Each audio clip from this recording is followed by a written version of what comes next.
Yeah, sorry, the song goes like this. The ancient father of our clan, we bow our hearts to thee. We offer thanks for bread and meat and for our sea. Bless for the holy, we pray, the fallen land of sea. And keep us true to high ideals. We ask for SA. This is going after the whole rawhide song or whatever, like almost like yippee-yi-yo, yippee-yi-yay. And that was quite interesting. That was quite a nice introduction to the fraternity life. Did you have in to do America. hazing like they do in fraternities to get in, or they just let you in? Oh, they just let me, it's just a shortcut. I didn't have to do any of that silly thing. But I witnessed the silly things that they did to the pledges. Once a year, before they admit all these pledges, they had a Patty Murphy party. It's a celebration of one of the brothers who died too much of drinking whiskey. And they have a mock funeral, a real coffin with the they rent a place, the American Legion Hall in Evanston, and we decorated the house with flowers, just like a funeral home. And the pledges have to go find the flowers. And what they did was they went to all these nearby cemeteries and stole all the flowers that people put on the fresh graves. These fresh flowers that people put on there, they stole them, and they have to have enough flowers to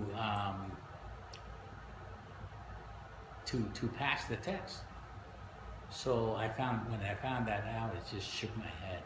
How could you do that? You go to these people that just buried their loved ones, and they put flowers there, and they go stole. They went stealing them.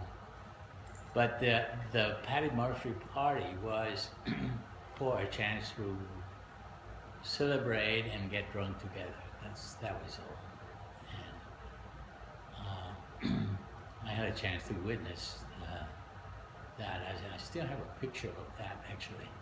Bunch of guys, like 6 guys, carry a coffin out there and put in the middle of the field. And we all sat around and had kegs of beer all over. And then at night, they would just team up, to make out in the car or whatever. And I got caught in one of those. It was nice in the beginning, but it was terrible ending. Is that I was in the back seat ready to go with this guy, and then one girl just opened the door and got in, and they started kissing me and doing all kinds of weird things. And I thought, oh wow, I'm gonna be enjoying this. And she was pretty good looking too. So next thing I know, she was barfing all over. So that was,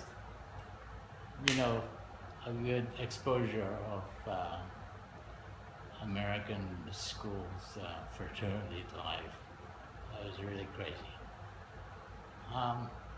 The house was very nice. I had very good food and very good lodging. I had a roommate. It was very nice. And the roommate turned out to be Dan Tunstone, which I still remember him very well. And I sat at the table with coat and tie. He had to work as a server. And I felt really bad for him because, it turned out I was just a guest here. Why do I deserve all this? So I traded to him for him some time. I said, I'm going to be working your place too. You just get your coat and tie and sit down at my place. And that was and he appreciated that. Turned out that after he graduated, he became a Peace Corps member. And in Malaysia somewhere, I think Sri Lanka or Malaysia, I forgot where it was. And he met his wife there, a beautiful blonde girl. And then came back and he worked for the government in Washington, D.C. And we finally got in contact after all these years. So in the year,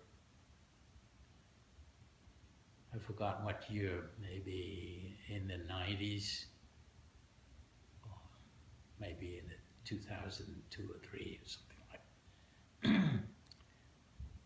Cheryl and I went to Washington, D.C. and met him and his wife. We had dinner together, and that was very pleasant, very nice to reminisce those years that we spent at Northwestern in the SAE house.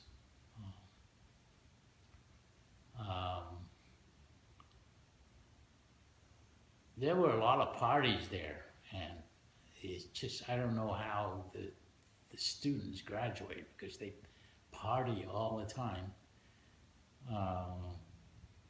One time we were supposed to go to the dormitory, the girls' dormitory, and try to sneak in and steal all their panties, their underwear. It's called a panty raid.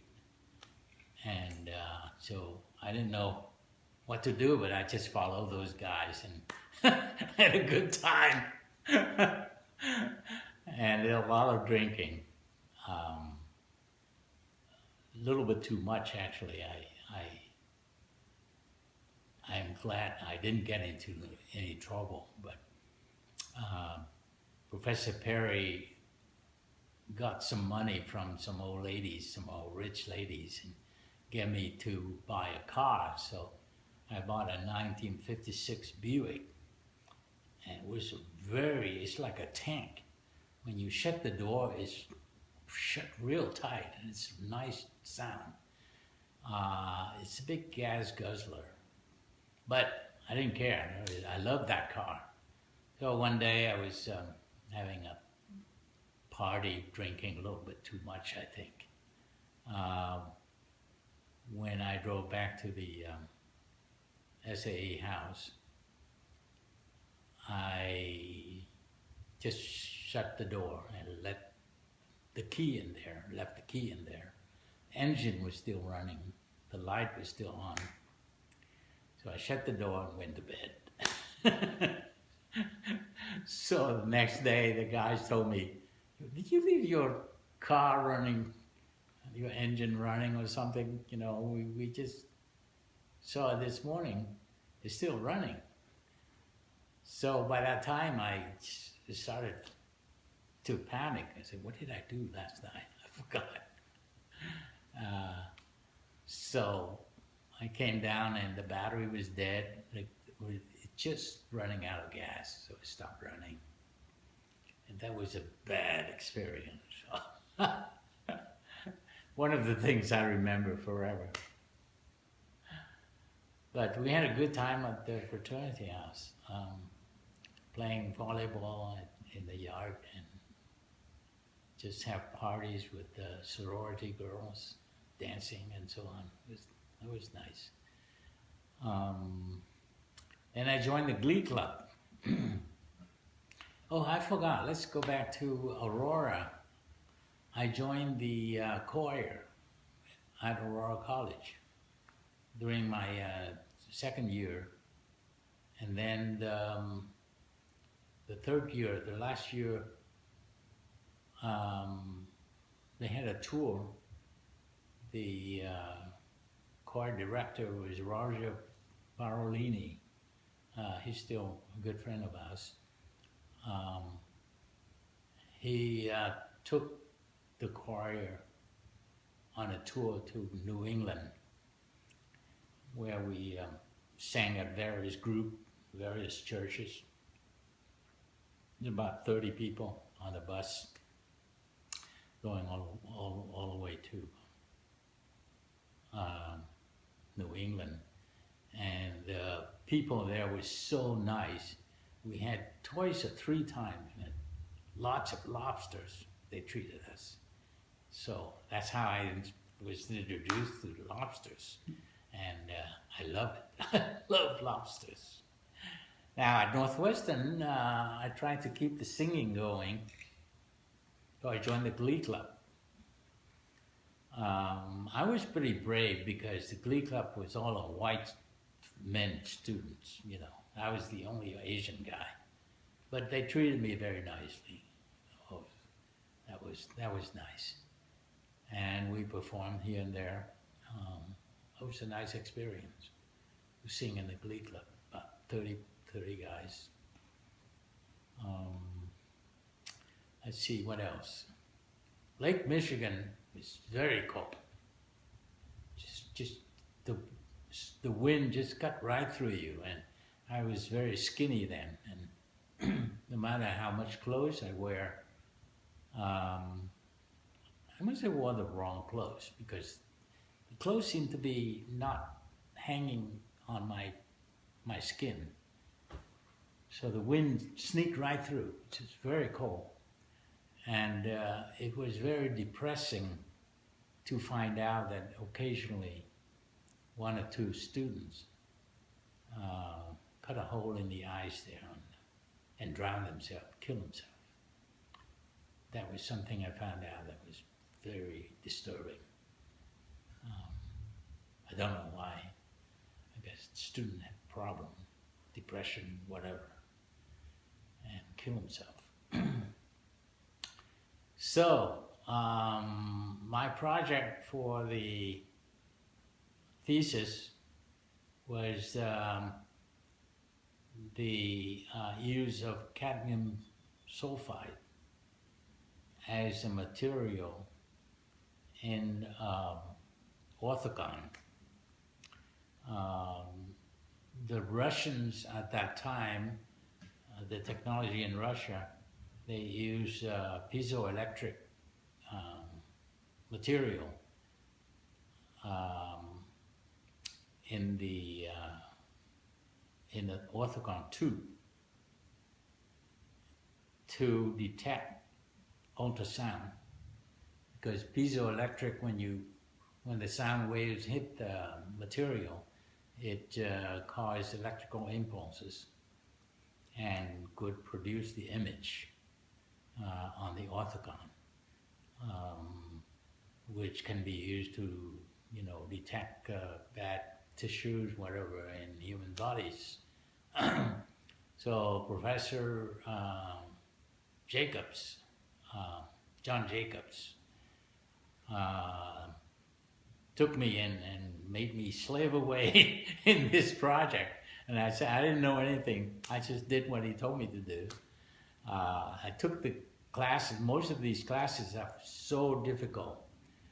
And when my son Monty started to go to engineering school, he found out that these courses were so difficult, so he just flatly dropped them and said, this is not going to be my major because it's too difficult.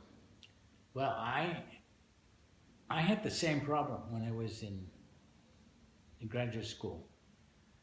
These courses of quantum mechanics,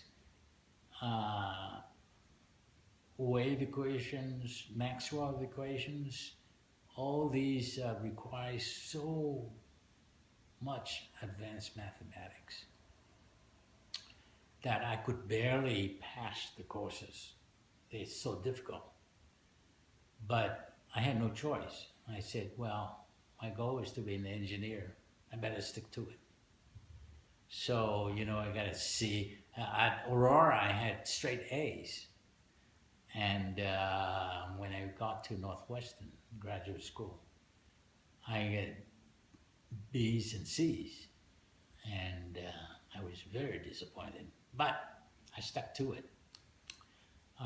Later on, And I told Monty, I found out that most of these courses that you took, you never used it. You know, engineering is so specialized that when you get to work, you are trained in certain area and you become expert in that area. You know, and you look back, all these courses didn't help very much. So don't give up. But he gave up. And it could have been a mistake for me because I stuck to it, something that I didn't do very well in school, in the engineering school. So chances are I might have failed. But I wanted that degree so badly, I just told Dr. John Jacobs, said, you give me a project, I'll do anything. And, you know, I want that thesis to get out of here. So I had a rough time because cadmium sulfide, we sprayed them in the bottom of the tube and tried to scan it with an electron gun. And it didn't do anything. Keep trying month after month after month. It does not do anything. It doesn't replace the piezoelectric material. So I had nothing, no result. But the work itself was barely accepted by the committee to grant me a master's degree. And I almost felt ashamed that. But other students got a better project and, you know, they get better result, they got the degree. So just, you know, just tough luck. And Dr. John Jacobs said the same thing, which is tough luck. But you did a lot of good work for us. So I got the master's degree in 3 years. And by that time, because of the negative result in the thesis, I got fed up. I took courses towards the PhD in other area, like analog programming and computer programming or whatever, Fortran, and got to use the analog computers, and got to use the IBM 709. This huge computer compared to now.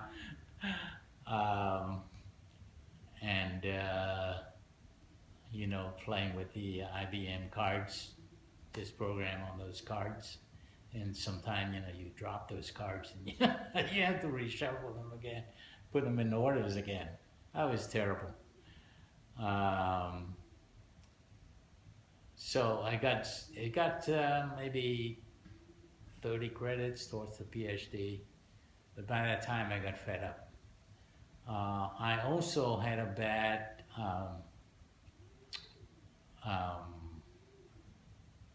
accident that almost crippled me. I fell, but just fooling around with the guys with the football. They didn't hit me or anything, I just fell, and then I ruptured a disc. And they sent me into Evanston Hospital, and I was screaming because it hurt so much.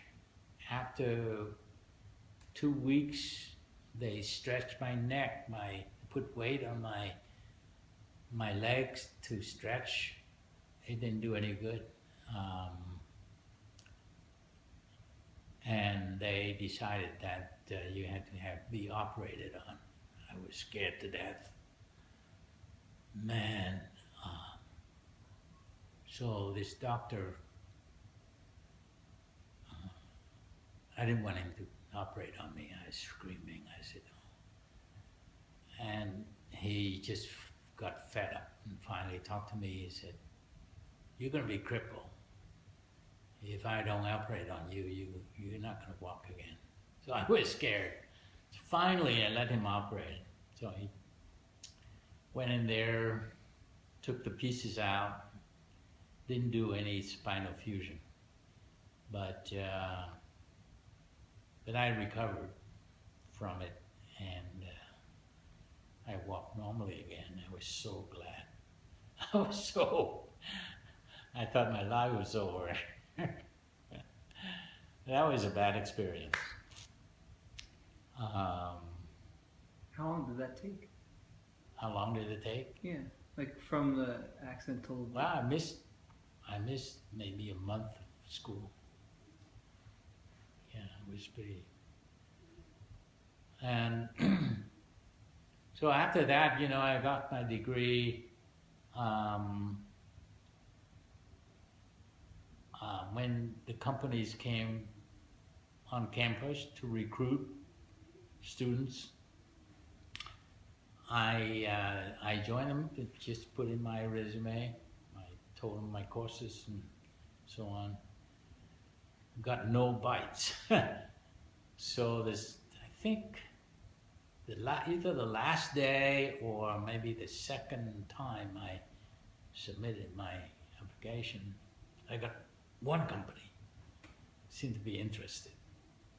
Honeywell in Florida. So they said, well, we'll fly you down there to see how you like the company. And so in February, when it snowed like crazy in Evanston, I took a plane down there, and they flew me down first class. It was very impressive. For, a student just graduated. And when I got to West Palm Beach, my future supervisor came out in short sleeve shirt and tie and picked me up in sunshine, and it's 80 degrees.